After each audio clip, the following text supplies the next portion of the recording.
Welcome to Eternal Dread, where fear never sleeps. Tell us where you're watching from, and what time it is, because terror has no limits. If you're brave enough, share and comment, but beware, something might be watching you too. Now, turn off the lights, and let the dread begin. I've been living in this house pretty much all my life. The only time I didn't was the short period that I went to college. I grew up in the house, and when my parents died 10 years ago, they left the house for me to inherit. It was strange at first, walking past all their furniture that they would never use again. And if I am being honest, it most likely took me more than it should to get rid of some of the stuff. But time marches on, as they say. I got a boyfriend. I then got married to said boyfriend, and we moved in together. Not exactly in that order, but you know what I mean. We have been living in this house together for about 3 years now as a rough estimate. But then around 2 months ago, something strange started to happen. I came home from work at my usual time and saw a white piece of paper taped to our front door. Curious, I of course took it down to see what it was. After all, it had to be urgent. Anything that wasn't would be put in the mailbox, right? I opened the letter up to see the very well-made handwritten letter, or I guess in this instance a note was more appropriate. Welcome to the neighborhood. That was all it said, confused. I turned the piece of paper around to see if there was anything else on it, but no, that was all. With the letter still in hand, I walked into the house and called out, "Hey honey, anyone come by today?" My husband works from home, so if some new neighbors we had somehow missed wanted our attention, he would have surely heard them knock on the door. "No, why? What's up?" came from the kitchen, and after getting out of my shoes I went in, placing a kiss on his cheek and waving the letter gently. "This was taped to our front door. Just wanted to know if you had seen anything." He took the letter from my hand and read it, turning it over in his hand like I had, and simply shook his head. "No idea, must be a mistake. I don't think it was meant for us." Which I took as a good enough explanation. After all, there wasn't much else to it, and the whole thing kind of left my mind after that. Then 3 days later, same scenario. I come home from work, letter taped to the door, this time an eviction notice. Even more strange, as I on paper legally own the house. Once more, confused, I step into my home and put the letter out in front of my husband, who stares at it for a few seconds and then up at me. "What's this?" he asks, confused, as he picks it up and begins reading through it, brow furrowed. "Tap to our door. Doubt that it's meant for us, but we should still call the number just to make sure we don't run into some legal trouble or something." My tone was clearly tired. It had already not been a great day at work, and this was the last thing I wanted to spend my off time doing. My husband sucked his teeth and nodded softly. "Yeah, that's a good idea. I can take care of it if you want, trade you for cooking."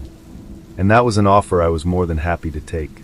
It didn't take too long. About 40 minutes later, his head popped into the kitchen with a smile. "It's taken care of. They say it's most likely an error on their part, as this hasn't been a rental property in 70+ years, so we don't need to worry." And so I didn't. Once more the letters on my door were out of my mind. 4 days pass, and as I pull into my driveway, I can't help but let out an exhausted sigh at the white square hanging on my door. At this point, it was starting to become annoying. I was starting to suspect that someone was treating our front door as a junk mail deposit. Either way, I pulled the letter down and opened it up. It was a written confession, a detailed handwritten letter of love designated to a man named Henry. My brow furrowed. Neither me nor my husband were named that, and I knew for a fact that none of my neighbors were named that. But the letter seemed too detailed to end up here on accident. This was clearly from a person who knew this man named Henry intimately, someone who had spent a lot of time with them and would surely know this wasn't their address, right? And it couldn't be a mail mix-up since it was taped to our door directly. I clicked my tongue lightly as I thought, deciding in the end to just crumple the piece of paper up and throw it out. I was kind of over the whole messages on my door bit. And if I am being completely honest, work was draining me so much that I wasn't much in the mood for finding whoever this Henry was. I knew in my heart that if I brought this letter to my husband, he would go through hell to find the right owner. He can't help it as a hopeless romantic. I just didn't have the energy. Maybe we would have figured out things earlier if I had just let him see it. The letters just kept happening. Every 2 to 4 days a new one would be taped to our front door.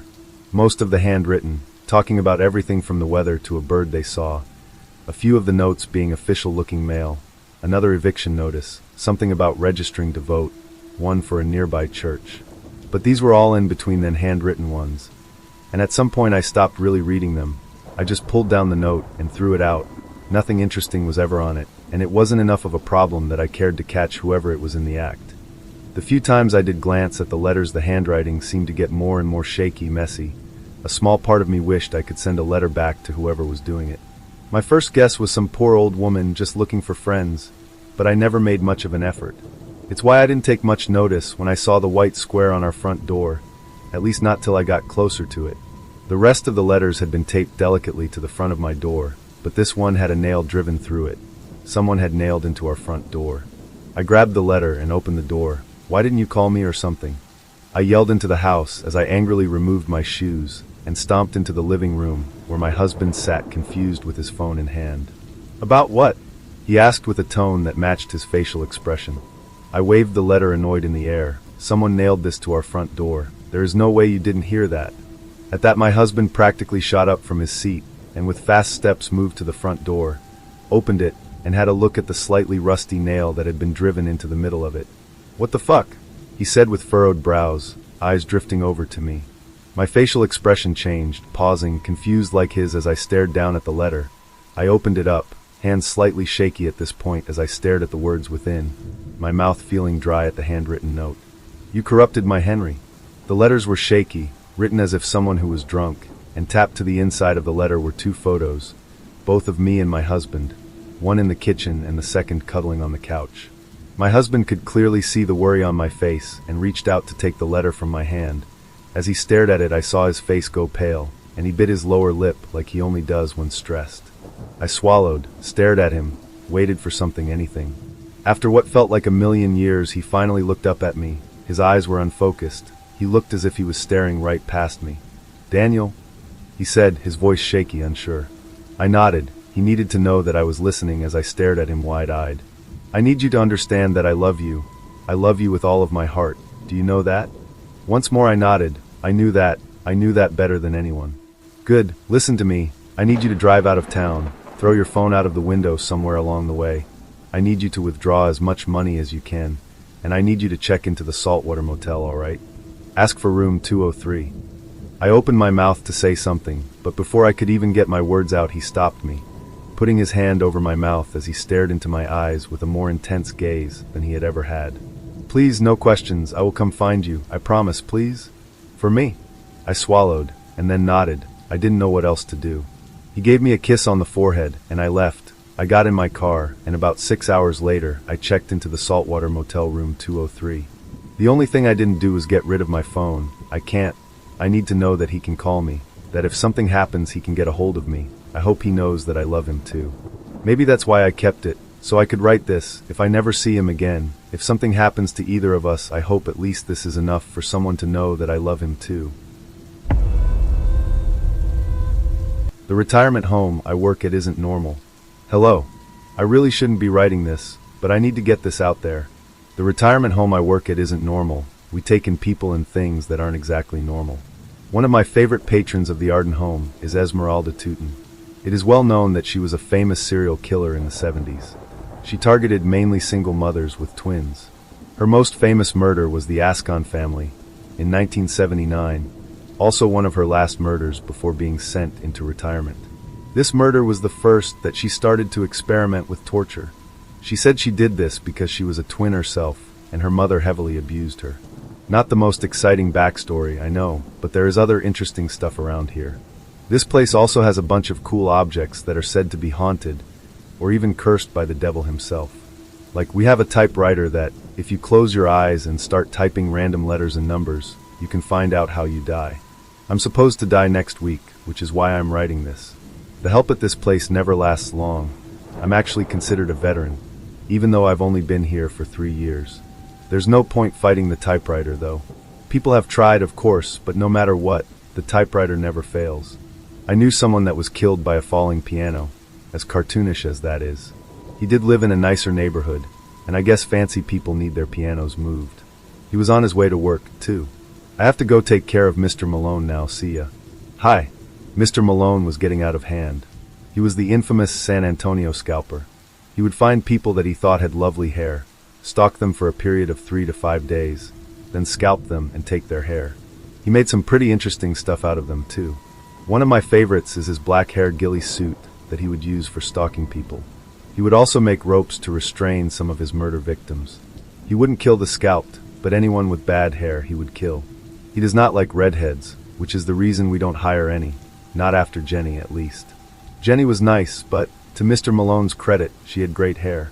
I guess she didn't look up where she was working, because she went missing after only 2 days. Mr. Malone walked around with a newly strung necklace after that. I guess a lot of you may be wondering why serial killers go into retirement and not, jail or hell. I don't really know either, to be honest, and the owners refuse to tell me when I see them. Some of the dishwashers around here have a theory that we are in hell, but with how much stuff they smoke, I pay them no mind. They're fun to hang out with though. I haven't read what the typewriter said about me. I'm not ready for that yet. I've had others look at it, but all they say is that they're sorry. Weird, right? Anyways, I still have work to do, and my break is almost over. Bye for now. Hello again, here I am, hi. Our psychic, Ms. Pusho, came up to me and told me something strange. She said that I was going into retirement soon. Odd since I'm only 22. She was, however, very insistent. She isn't often wrong.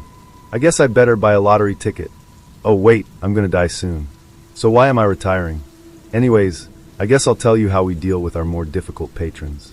As I said in the last entry, Mr. Malone often targets people with nice hair, which is why it is recommended that each employee gets regular haircuts, all paid for by the company. He gets a little hair deprived and starts trying to scalp other patrons, which is when we have to step in. Usually we just drag someone out from the basement whose hair has grown nice and long. Sometimes we just toss him an employee though, if he's really upset. Normally one of the underperforming staff that has hair that can hold him off long enough to get someone out of the basement. Their performance usually improves after that. We have procedures like that for every patron. The basement is a labyrinth of horror, and it is often that people will get lost in there. We've recently bought trackers for cell phones to prevent this. It's been very effective. Our procedure for Esmeralda is also very particular. We have to retrieve either an actual family of a single mother with twins, or people that look close enough, and drop them off somewhere in the building. She then hunts them down. This happens once a month, and they usually escape the premises before she can get to them. They lived very happy lives in the basement though, and sometimes they get Stockholmed into coming back, hoping that they can go back into the basement. Outside life is pretty hard. Those people get killed pretty quickly. Speaking of co-workers, let me tell you about some of them. The first one is Bruce. Bruce is the only other veteran around here besides me. He's been here 5.5 years, and is looking like he'll get a promotion pretty soon. Promotions are cool because you get some pretty big perks, as well as being able to deal with more patrons. Most people don't take promotions. I don't know why though. Bruce says he'll probably turn his down, but I keep telling him not to. Bruce has only lasted this long, in my opinion, because he's 6 feet 4 inches, 310 pounds, and a serial killer. He goes for co-workers, which is how he got caught. Death can only follow you to so many jobs before it becomes suspicious. But yeah, he got sent here to retirement. He volunteered to work, for some reason. Then there's Millie. Millie killed a lot of kids. We don't like Millie here. Jeffrey is pretty cool. He hasn't done anything weird, which I guess is pretty weird itself. People have to be pretty off to want to work here. The dishwashers are the worst. Nothing here is ever clean, and they always smell like drugs and rot. They look like corpses, and at this point I don't even know how they get to work. I can't stand them. I got promoted. I have a busy week ahead of me. A promotion, retirement, then I have to die. Being a manager is tough. I have about 5 more days, so expect more stories as I get closer to the death date. Being a manager comes with some pretty cool perks. I get an extra minute on my break, and $2 more per hour. I don't do this for the money though. I do this out of love for the patrons. And it seems like this place calls to me when I'm away from it. I find myself waking up here, even though I went to sleep at home. I guess that's what will make me a good manager though. Becoming the manager also comes with more responsibilities. I am now in charge of more of our patrons, as well as our haunted objects. One of my favorite new charges is Tommy the Talented. He used to belong to a famous ventriloquist before he was found dead. The cause of death is unknown, but if you go on certain online forums, many people have the theory that the doll is responsible. I find that silly, as I don't believe that Tommy would do anything like that. He has his own room here, and we are told to treat him like any normal patron here. We bring him 3 meals a day, bring him down to participate in group activities, and he leaves requests outside of his room. He slides notes under his door, or something does. We never see him move, but we have to knock before entering his room. I think that he is alive, personally. Another object that I take care of is the widow's tea set. In a room at the end of the top floor's hallway sits the widow's tea set. On the floor there sits 3 cups with a teapot in the middle, in between 2 chairs. What most people wouldn't know is that the 2 chairs are a part of the tea set. That's right, 3 cups, 2 chairs, 1 teapot, no table. That's the tea set. People say that when you sit on the chair to the left, pour tea from the pot, and look into the cup, instead of your reflection, you can see how to prevent your death, but for a cost of something dear to you. When you look into the cup while sitting on the right chair, you can see your new death, which will either be faster than your original death, or your death will be delayed, but even more painful. My job is to make sure that the door to the room stays locked. Another important aspect of the managerial work is making sure people keep the place semi-clean. We live with a different sort of clientele, so deep cleaning is basically pointless. We do have a monthly cleaning, where we call in crime scene cleaners, but they've stopped coming after complaints of harassment by the patrons, so now all cleaning duties are left to the staff. Managers don't necessarily have to clean, but I wouldn't feel like a good manager if I skipped out on the dirty work. I don't think that I'll be alive for the next cleaning though, which is a shame. People around here have been acting weird around me. I'm not sure if it's because I'm a manager now, or if it is because I'll be dead soon, but my co-workers seem to be being extra nice to me, even the dishwashers. The patrons have been acting odd too, like talking about a retirement tea party. I don't like parties for myself. They make me feel self-centered. I got called into the boss's office today. I was super nervous, but it turns out he wanted to congratulate me before I retired. I told that I was also supposed to die soon, and he seemed pleased. He said that it was all according to plan, and to do what feels natural. He asked if I wanted time off, which I vehemently denied. I never want to stop working here. We had a great conversation, which was a first for me, talking to a goat-headed statue, After meeting the boss, I've decided that I don't want to die anymore. I told him I don't want to stop working here, and I meant it. I think that I'll go to the teapot. I guess I'll tell you some more about the job before taking my gamble. How about getting to know some of the managers? Yeah, that should do. First up are the twins, Manny and Manny. They would normally be easy to confuse, but they are conjoined at the hip. Probably makes getting dressed pretty awkward, huh? The Mannies are pretty chill, just do not look at their hip. Or their hunchback. Then there's Jaylay. She's less okay. She doesn't join in on cleaning, but loves to tell people how to do their job, even though she doesn't know what she's talking about. She sucks. I tried to talk to the boss today, but they said he was out. He's been out almost all day. He moves around a lot for a statue. I don't want to die, and I know what I have to do. The only way to cheat the typewriter. The widow's tea set. I unlock the doors and sit on the chair to the left. I'm ready for whatever cost I have to pay. I'm writing all of this before I pour the tea. See you later. I got out. I'm home. I poured the tea, looked in, and my boss called, making me drop the cup, almost breaking it. He called to say that while he was sad that I chose to resign, but hoped I planned to move on to bigger and better things. He said that if I ever need a reference, I can always put the Arden home down. Patrons are rarely let out of the home. Employees are told to never visit the homes of other employees. I say this because as I'm sitting, writing this down, people are knocking on my door hard, telling me to come out, to tell them why I quit, that they had a party planned for me. I don't understand. I should have prevented my death. I gave up my job. I should get to live. I'm going to open the door. Maybe they just want to talk. They don't. They said that they'll let me finish writing this, but then it's time for tea. Have you ever answered a call and immediately regretted it? I did. It was 11:45 p.m. when my phone rang. The caller ID showed an unknown number, but I picked it up anyway. A slow, deliberate breath came through the line before a voice spoke. You start tonight. No introduction. No confirmation of my name. Just that. I hesitated. Who is this? The manager, the voice said flatly. Something about the way he spoke unsettled me. Like he was reading from a script. All right, I muttered. When do I?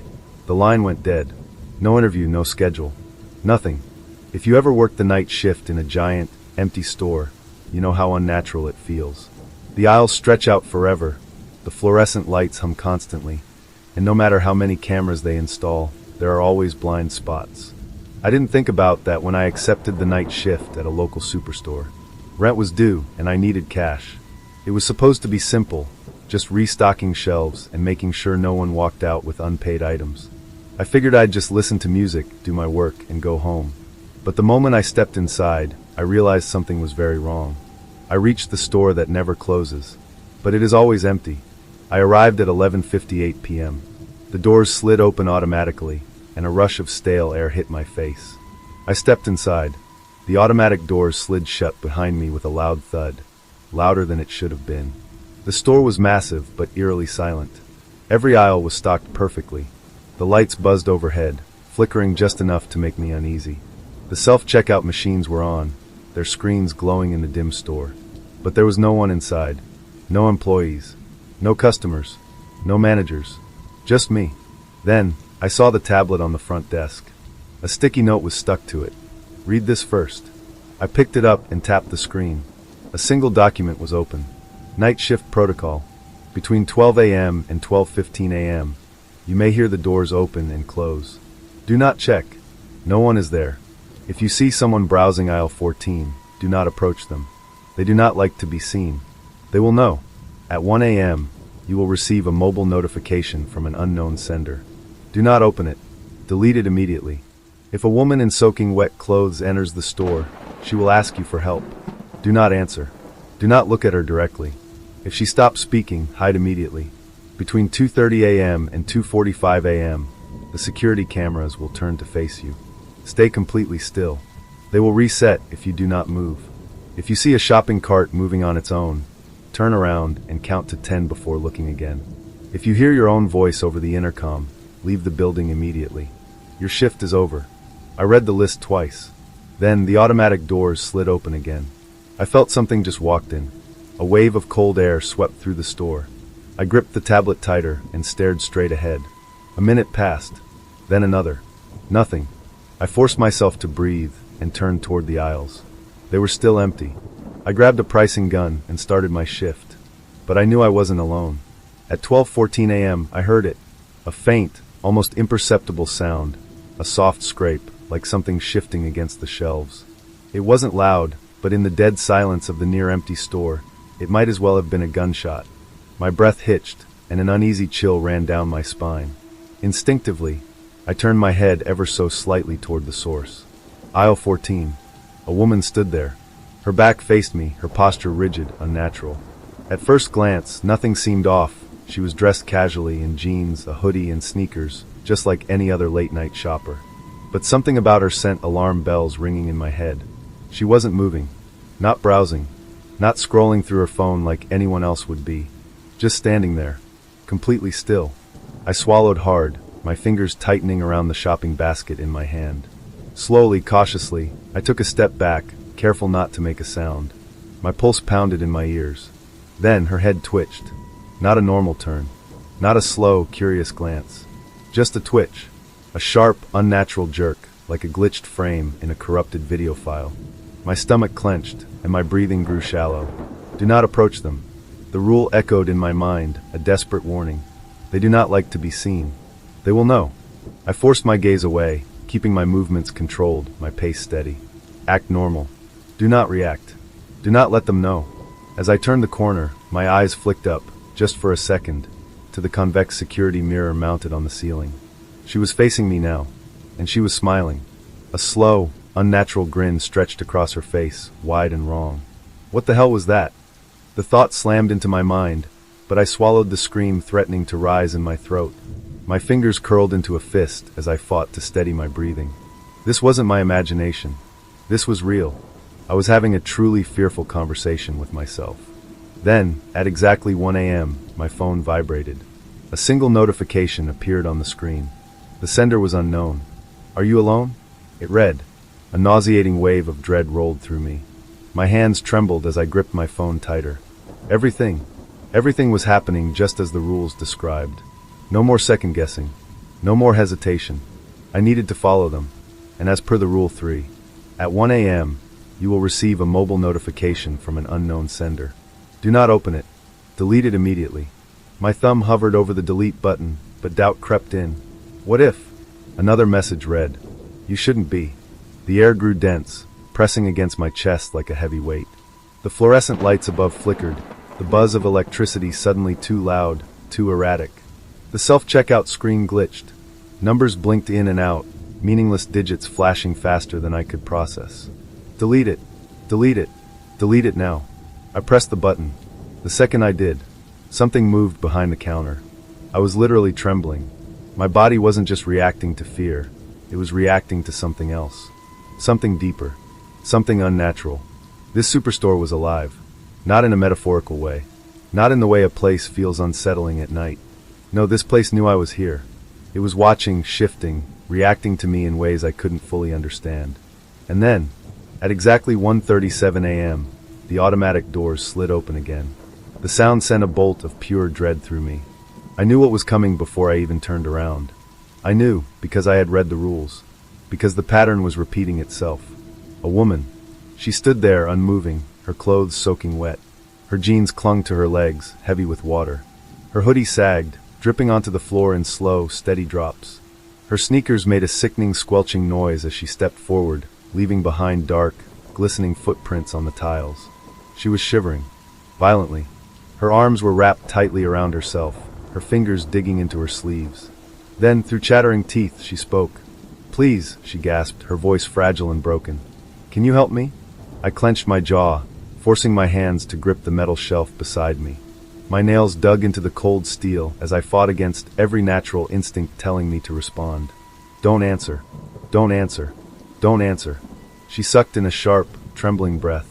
"Hello." I kept my gaze locked on the reflection in the freezer door. The glass was fogged up near the edges, but I could still see her outline. Her damp, shaking form standing just a few feet behind me.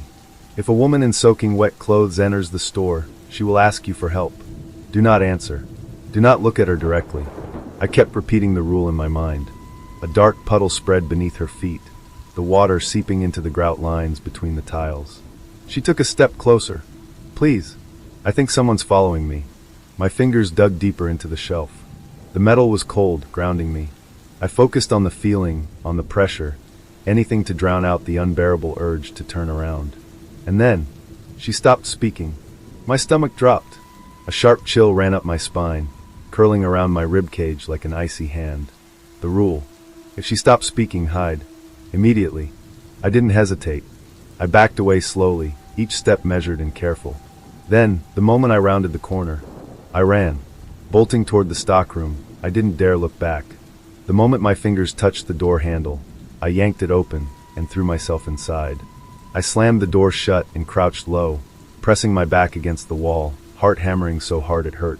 Then, the wet footsteps started again. Squelch. Squelch. The sound grew louder. Closer. Right outside the door. Then, bang. I jumped as the door rattled in its frame. Another bang. The second hit was harder.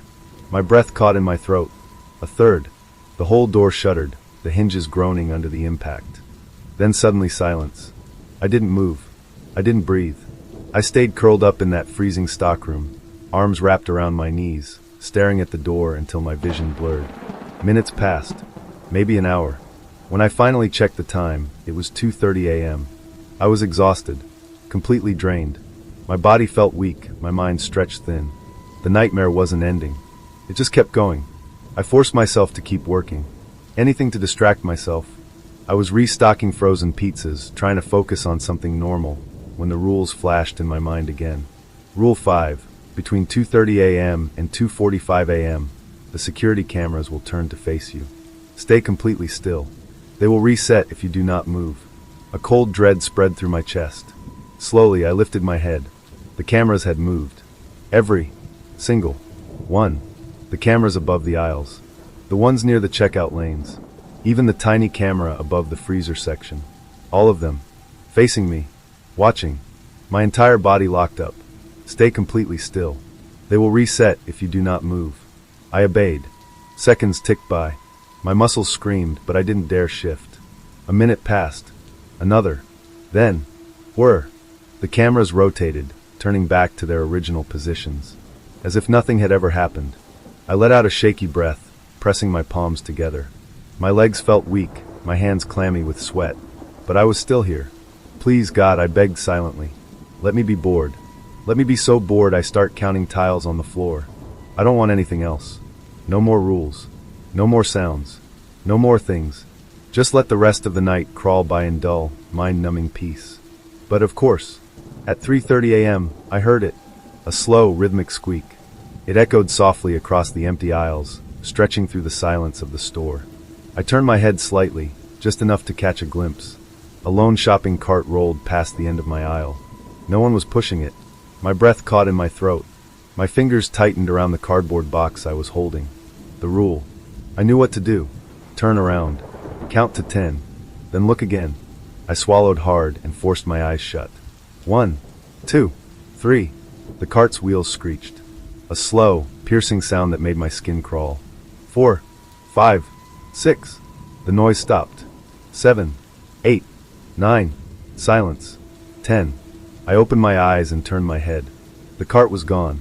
But on the floor, right where it had been, was a single wet footprint. I inhaled sharply. The kind of footprint you leave behind when you step out of a puddle. Dark. Soaked. Fresh. I want to go home. I don't care about finishing my shift. I don't care about the money. I don't even care if I get fired. This place is wrong. Every inch of it is infected with something I don't understand. Something that bends reality like it's a loose thread on a sweater. I made my decision. Before anything else could happen, before the next rule came into play, I was leaving. But just as I started to move, I heard it. At 3:57 a.m., my own voice crackled over the intercom. At first, it was just my name, over and over and over again, a robotic echo bouncing off the empty aisles. Then, it laughed, a deep, distorted version of my own laugh, warped and broken, stretching unnaturally through the speakers, twisting into something that wasn't me anymore. That was it. I dropped everything. The box hit the floor with a dull thud, and I ran. I didn't look back, didn't stop, didn't care about the rules anymore. I tore through the aisles, past the self-checkout, past the registers, past the automatic doors. And the moment I crossed the threshold, everything went silent. Not just quiet, silent, like the air had been sucked out of the world. The fluorescent lights flickered once. Then, behind me, there was nothing. No store, no parking lot lights, no shopping carts lined up outside, just an empty lot, a stretch of dirt and cracked pavement. My legs nearly gave out beneath me. I reached for my phone with shaking fingers.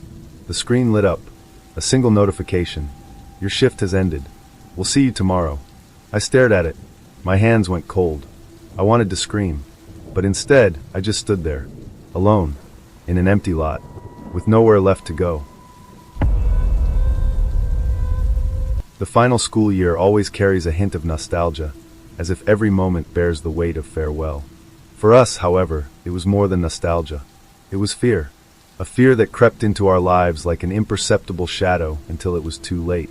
We were four inseparable friends, Natalia, Camila, Julieta, and me. Always together, always sharing everything, or so we thought. Because Julieta, despite being the most outgoing, the most in love with love itself, harbored a secret that would freeze our blood when we discovered it. Julieta had always had an almost obsessive fascination with love. She searched for it, longed for it, idealized it. That's why it didn't surprise us when she started dating Felipe, a guy 4 years older than her, whom she had known since childhood. They had reconnected in the town where her parents had grown up, and what began as a lifelong friendship turned into a long-distance romance. Felipe never met us in person, but he knew about us. Julieta talked about her group of friends, our outings, our laughter. And though he lived far away, his presence was unsettlingly felt. At first, it was small things.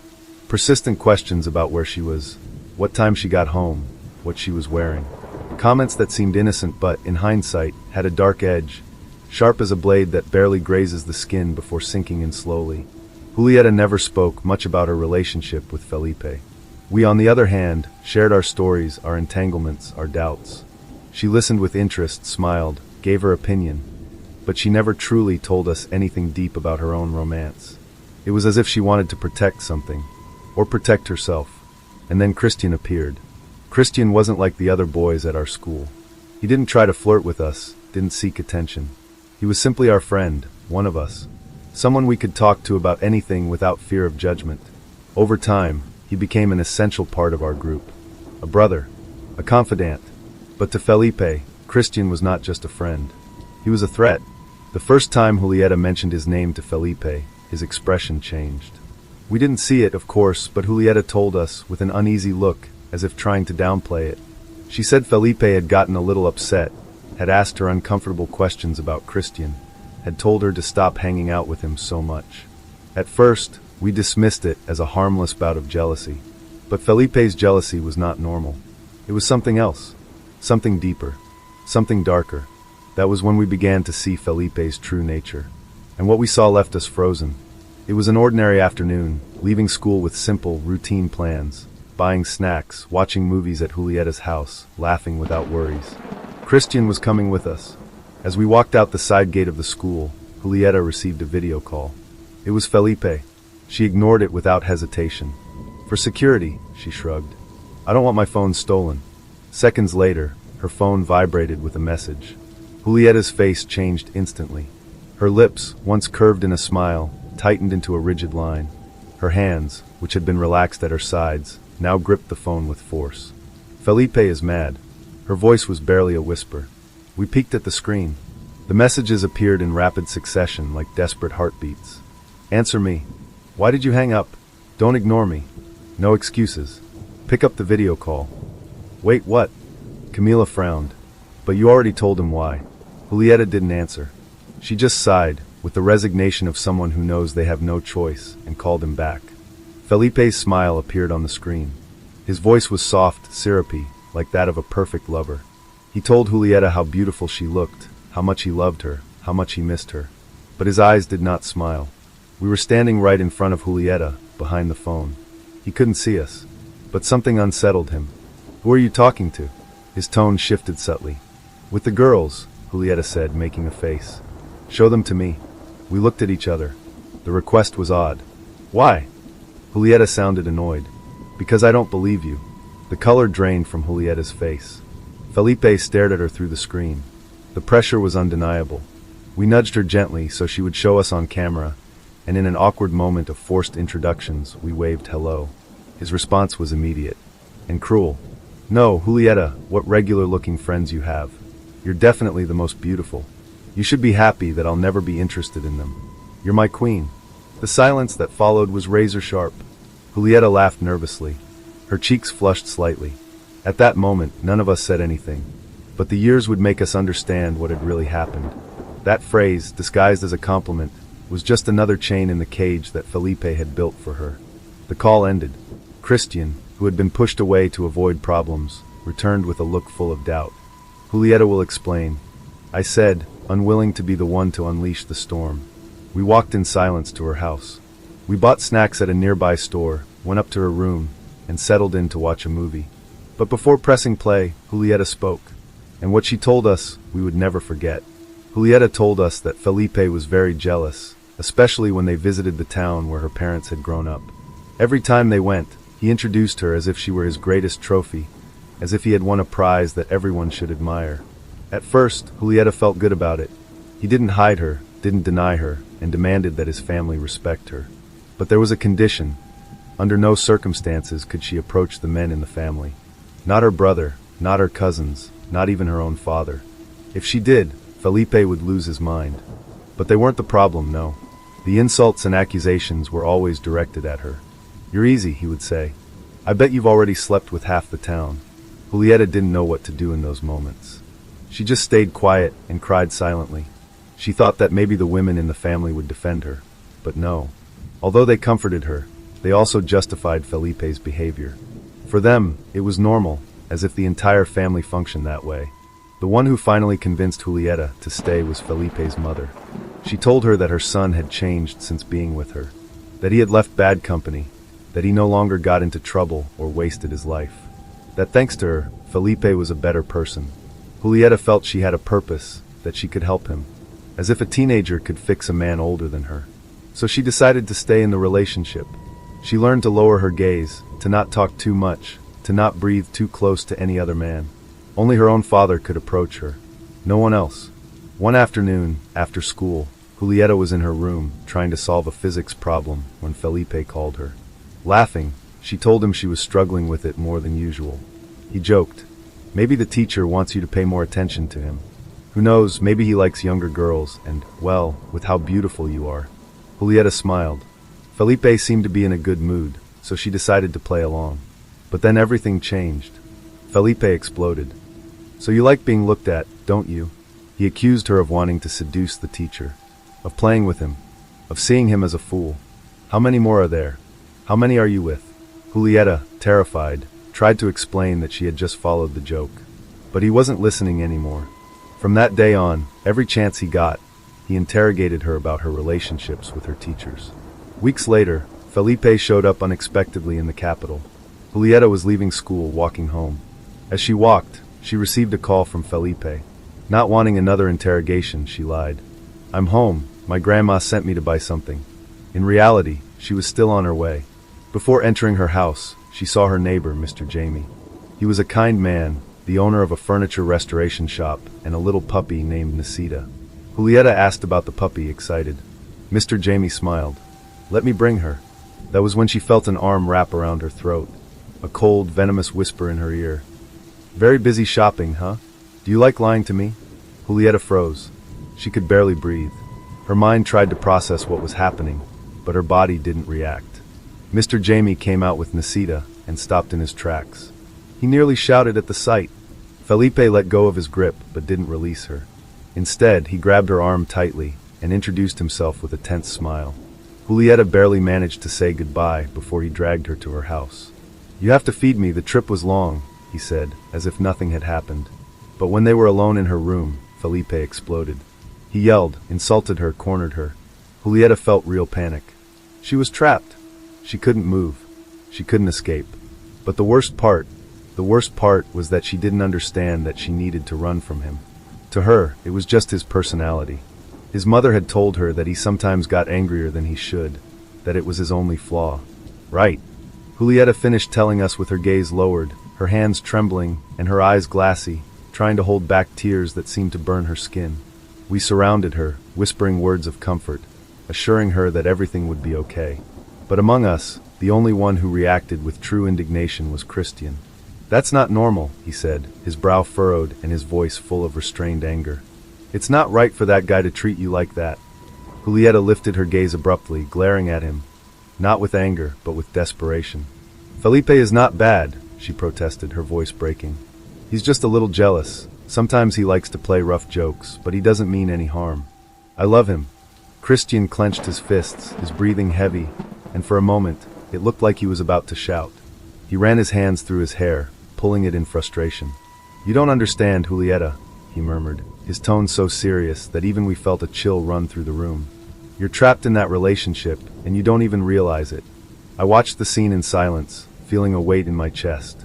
I didn't know much about love, I had never had a boyfriend, but something about all of this made me feel uneasy, as if we were standing at the edge of an abyss, and Julieta was clinging to the ledge with her fingernails, refusing to see the fall waiting for her.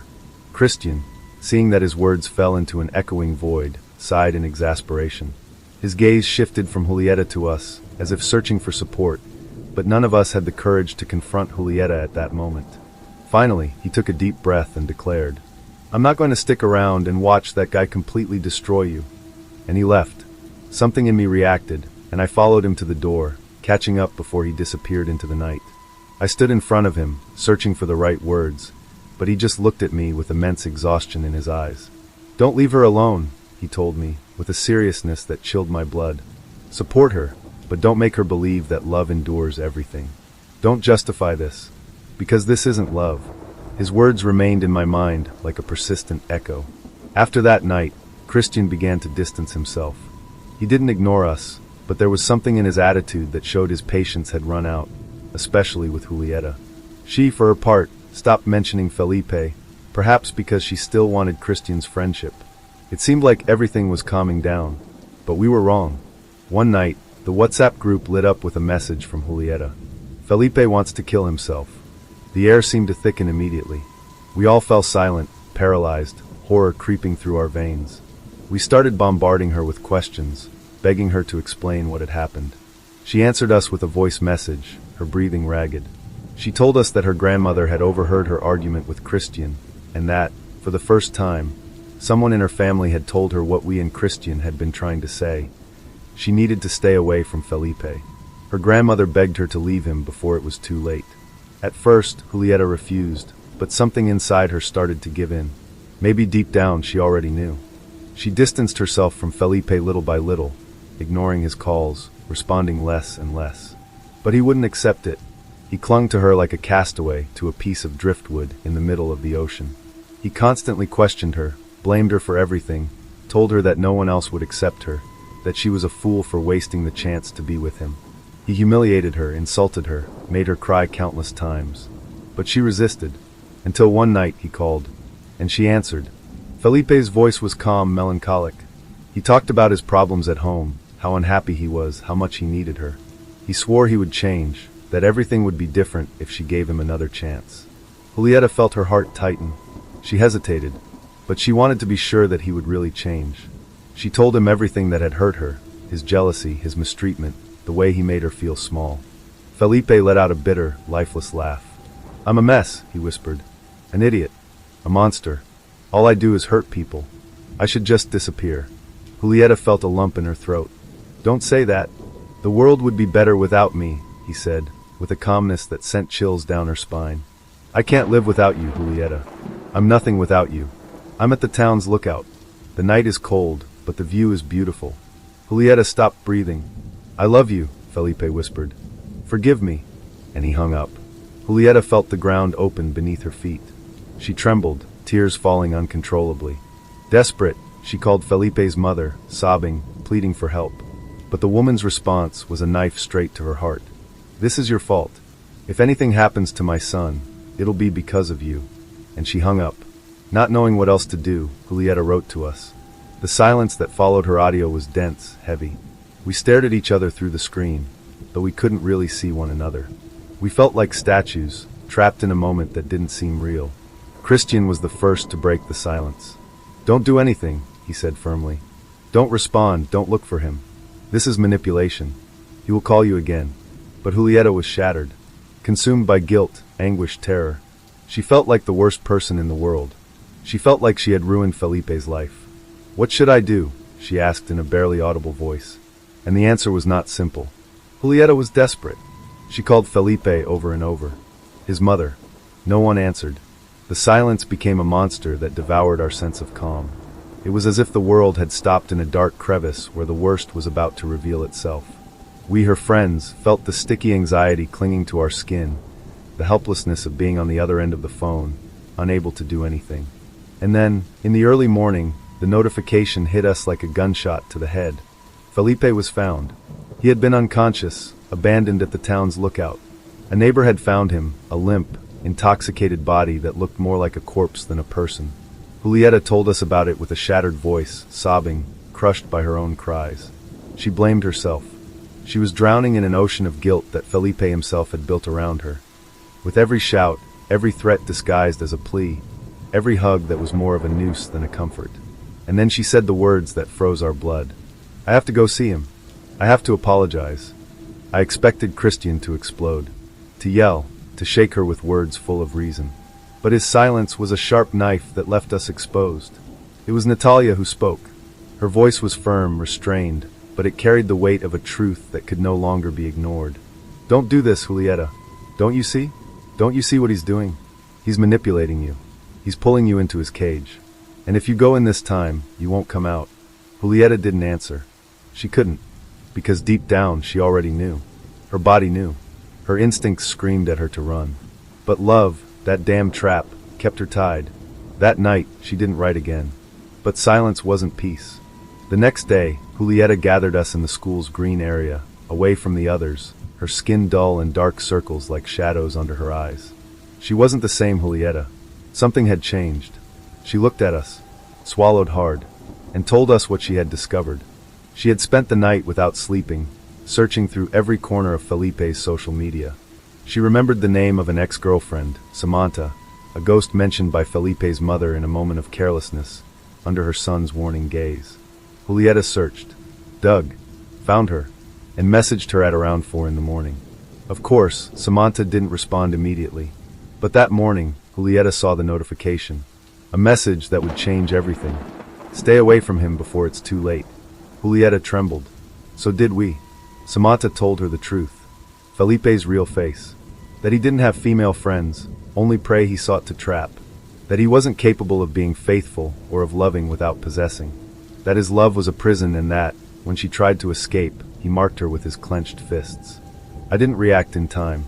He convinced me it was my fault. He promised he would change. But he never did. Julieta read every word with a stomach full of thorns. She didn't want to believe it. What if she's lying? What if Samantha still has feelings for him and just wants to keep me away? But then the fear came. That visceral feeling that everything fit together too well. That she, too, had felt that control. That she, too, had seen those terrifying mood swings, that suffocating love, those pleas that sounded more like threats. Felipe never left me alone. Even now, he keeps looking for me. He calls me. He sends me messages from unknown numbers. He asks my family about me. He says he loves me, that I shouldn't leave him alone. He can't stand it. He can't stand being left. He can't stand losing. Julieta placed her phone on the table as if it burned her fingers. We were in shock. Felipe wasn't just a toxic boyfriend. Felipe was a predator. Tell me you understand what this means, I whispered, my throat tight with fear. Julieta blinked, swallowed hard, and broke into tears. I love him, but I'm also afraid of him. I want to keep him away, but I don't know how to get out of this. Terror hit us like a wave. It was like watching her sink into quicksand, trapped between love and horror. Don't talk to him again. If you feel like you're going to call us instead, we'll keep you company, we'll stay with you, we'll do whatever it takes. I pleaded. I begged. She nodded, but the fear never left her eyes. Days passed. Felipe didn't reach out. Julieta avoided looking at her phone. She was doing it, but peace was an illusion. That night, lying in bed, I couldn't sleep. There was something in the air, something thick, something pressing against my chest. And then I knew. Felipe hadn't left. Felipe wasn't going to let her go.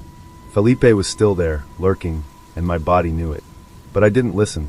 None of us could have imagined what would happen next. We all make mistakes. We all do. Everyone makes mistakes. And we all have one that haunt us. The big one.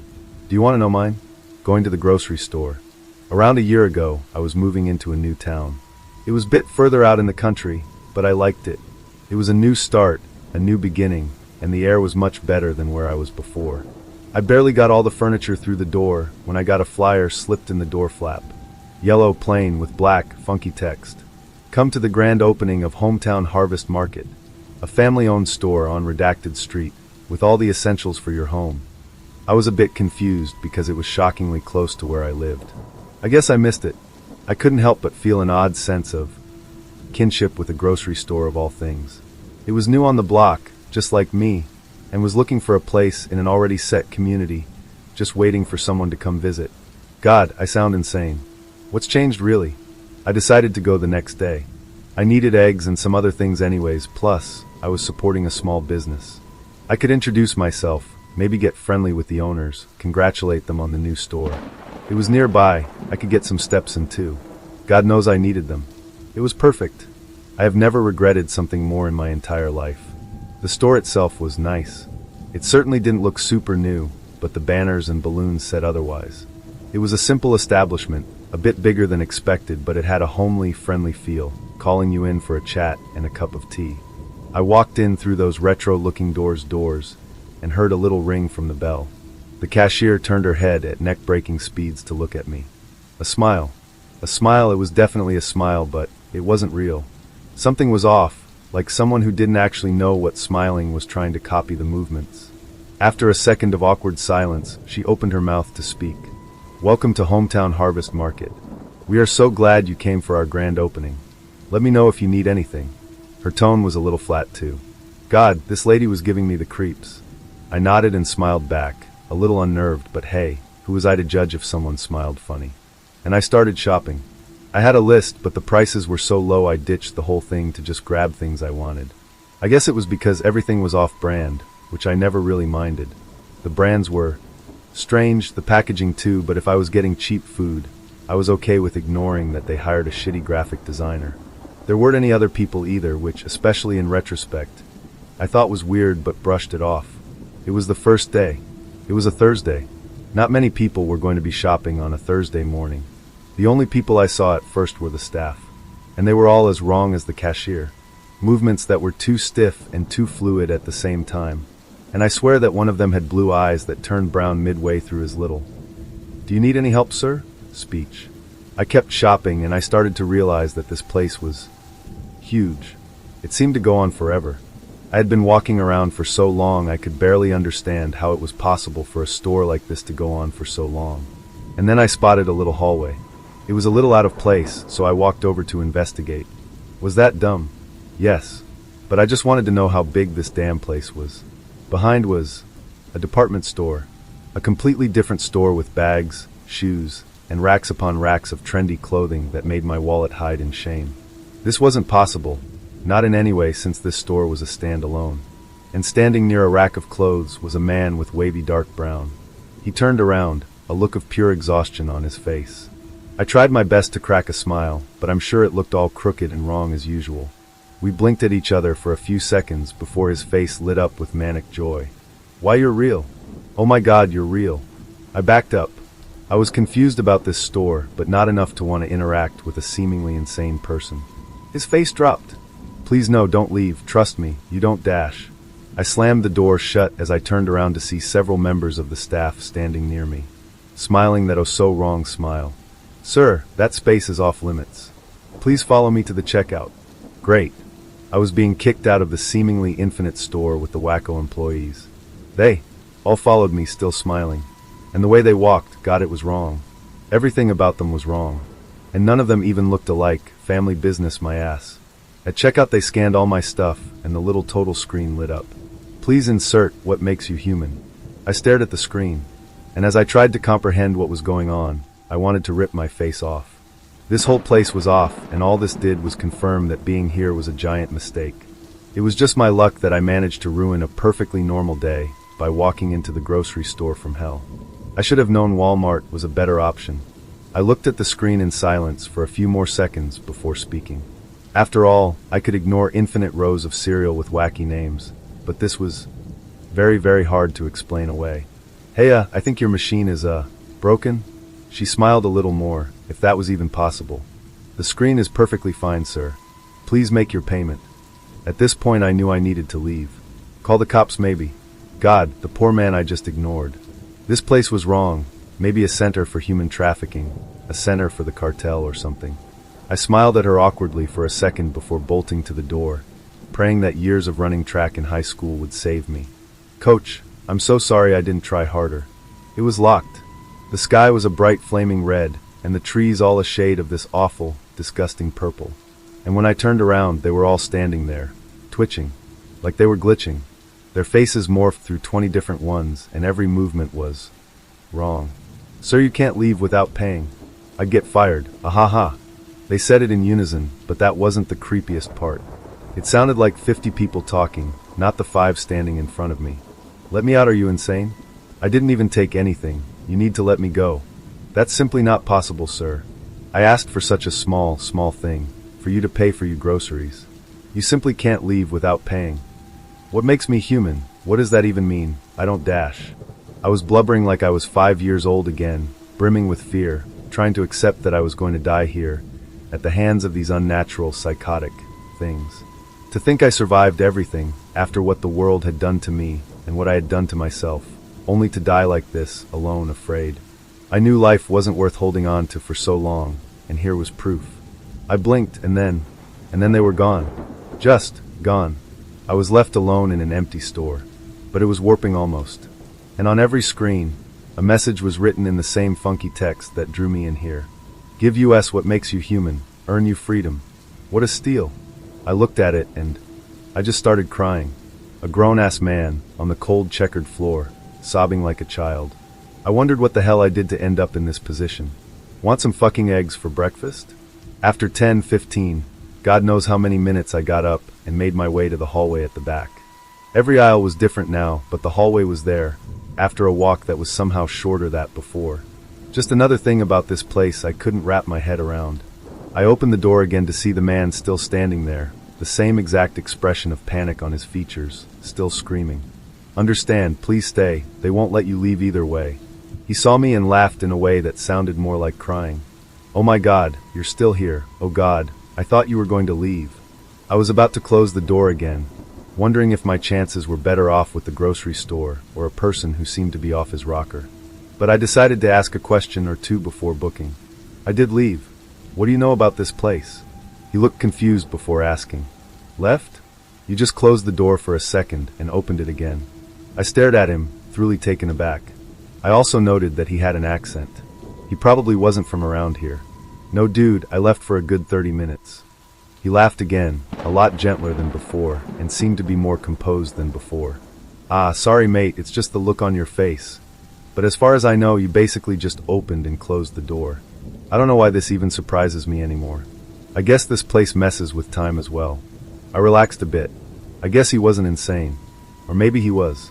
But he seemed to know a few things and didn't seem like he was going to jump me. I finally took a step forward. Huh. Okay, I suppose. What do you know about this place? You seem to know more than me. He sighed. Hello to you too. My name's Ronan, thanks for asking. I stared at him for a second and chuckled, which considering our situation was unusual. The joke wasn't even funny after all, sorry dude. Here we were, stuck here, and this dude was making shitty jokes. Maybe it was the shock, maybe it was his delivery, but it lifted the mood ever so slightly. Sorry man, my name's Jackson. But seriously, what do you know about this place? We can try getting out together if you want. His smile faltered. I don't think there is a way out of here, mate. I've been here a while, and I've never found a way out. How long? Long enough. I stayed quite for a second. So, are there any other stores around here?